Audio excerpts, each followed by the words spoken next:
রান্না আর সম্পর্ক অনেকটা একই রকম জানিস।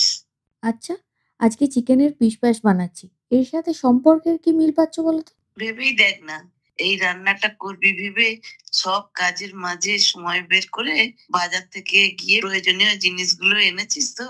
তেমনই সব কাজের মাঝে কাছের মানুষগুলোর জন্য একটু সময় বের করা। তা ঠিক।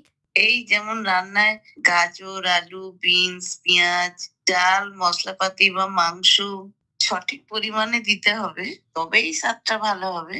তেমনি রাগ, জেদ, আনন্দ, দুঃখ এই অনুভূতিগুলোর মাপও যেমন হবে, জীবনটাও সেই রকম সুন্দর হবে। হ্যাঁ, এটাও ঠিকই বলেছ।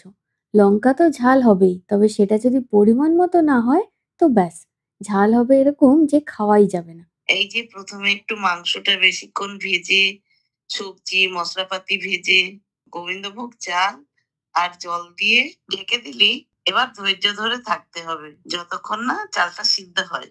এই ধৈর্যটুকু না থাকলে এতক্ষণ যা করলি সবটাই নষ্ট হবে। তাই ভালো রান্না করতে যেমন সময়, সঠিক উপকরণ আর ধৈর্য চাই, তেমনি সম্পর্কগুলোকে সুন্দর করে তোলার জন্য চাই সময়, অনুভূতিগুলোর সঠিক প্রকাশ আর ধৈর্য।